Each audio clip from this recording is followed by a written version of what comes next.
Pope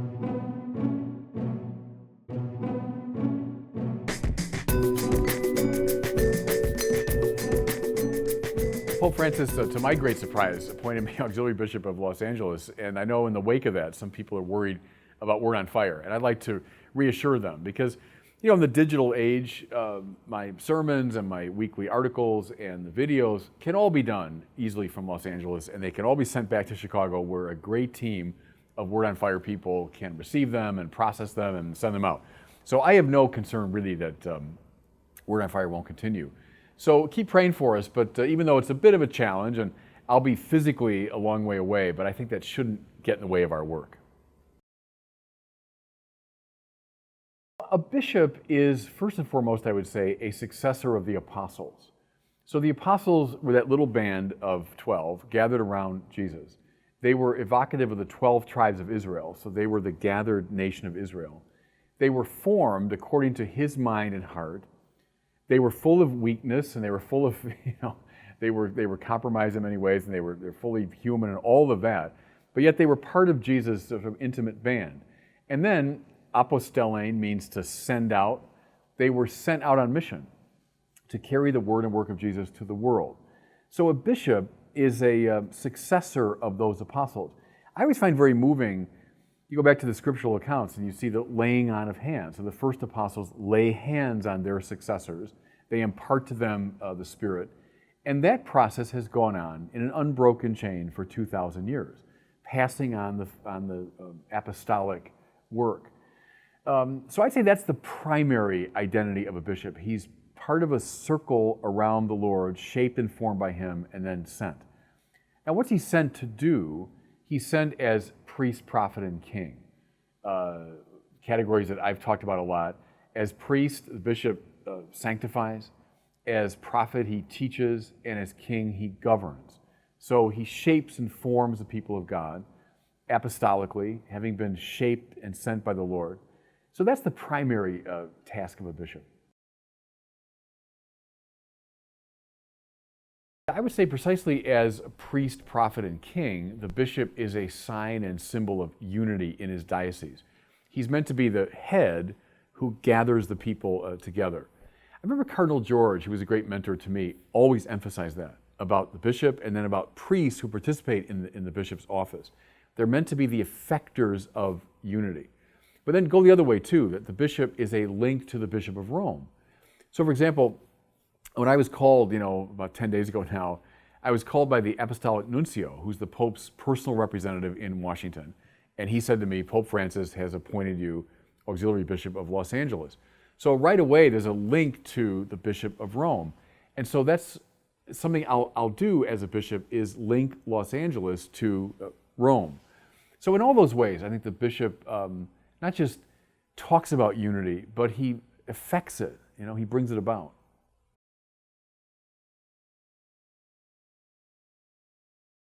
Yeah, so as an auxiliary bishop of Los Angeles, my whole purpose is to help. Auxilium just means help in Latin. To help Archbishop Jose Gomez, who is the Archbishop of Los Angeles.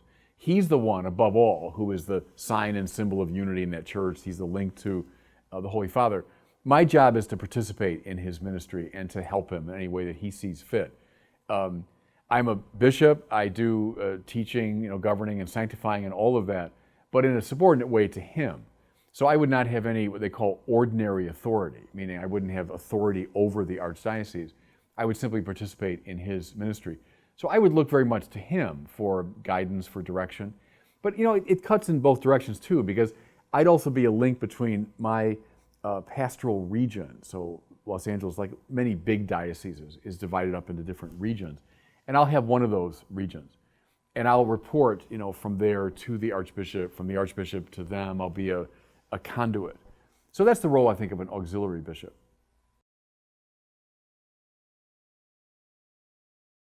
There are certain signs or symbols or regalia that are unique to a bishop. One I'm wearing right here. This was a gift from Archbishop Gomez when I was announced as auxiliary bishop out in LA. This is a copy, of course, of the Pope Francis pectoral cross. And that word I just used, pectoral cross, the Latin pectus means breast or chest. So it's the cross that's worn close to the heart. And that's the idea, symbolically. It's the bishop being reminded that what's closest to his heart is the cross of the Lord and to bring Christ to his people. So that's the meaning of the petrol cross. There's also a ring that a bishop wears. I don't have one yet. You only get that when you're ordained. But the ring is like a wedding ring.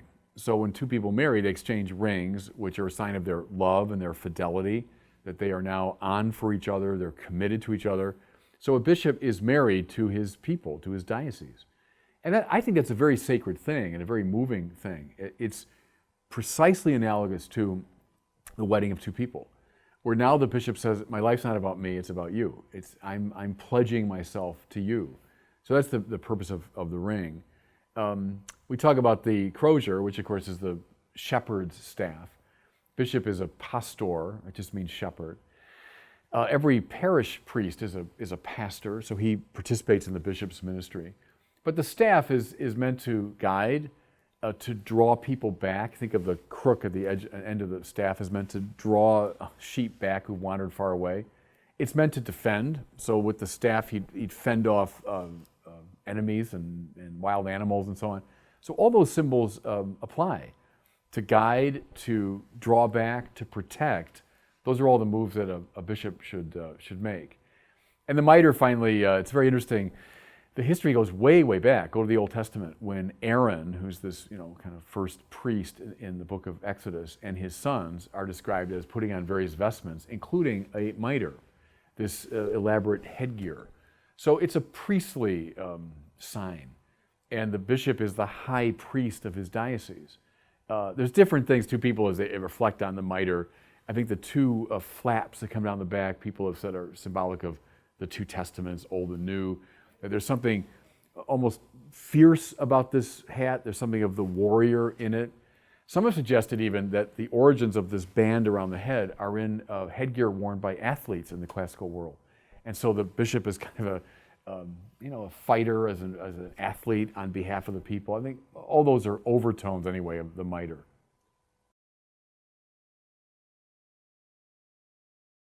They asked us when we were named as bishops to make a little 3 to 5 minute statement that would sort of sum up, what we were feeling at that moment, what we think our mission should be. And so I drew attention first to Cardinal George, who was sort of a mentor to me, and that what I learned from him was the primacy of evangelizing the culture. And I talked about, Los Angeles, one of the cultural capitals of the world, and because LA and Hollywood and entertainment and all that goes on there influences our country, but then by extension, much of the world. And so to be sent there, I thought, well, that fits to evangelize the culture. I also feel very strongly about this. I think the number one concern of the Catholic Church today, there are a lot of concerns, but the number one concern should be the massive attrition of our own people. That 75% of Catholics don't come to Mass, we become so used to that we take it for granted. Well, we should never take that for granted. That's a scandal. That 3/4 of our own people don't participate in the source and summit of the Christian life, don't come for the divine life at Mass. And let's face it, a lot of our young people are leaving the church and not coming back. All the stats show that. A lot of the people that we baptize, that we confirm, that we educate, that we catechize, leave the church. Well, that's a scandal, and that should be priority one. And in light of all that, I took Paul's language, woe to me if I do not evangelize. That's, I think, the primary task of the church today. So I'd like to bring that to the work I'm doing in LA.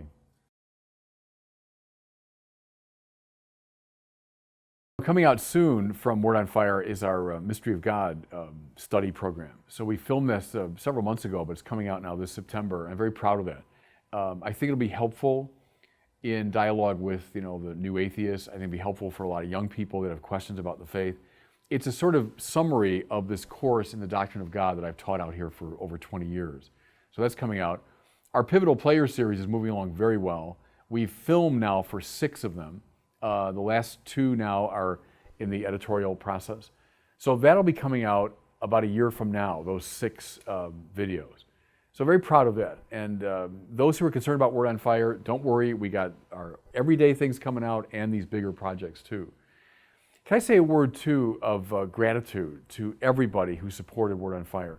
In the very beginning, when we were just starting, when people were willing to put faith in me and in the work, But now, millions of people that use it and follow it, please know how grateful I am to all of them.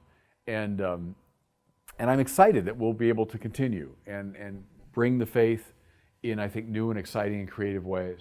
So great gratitude to all of them.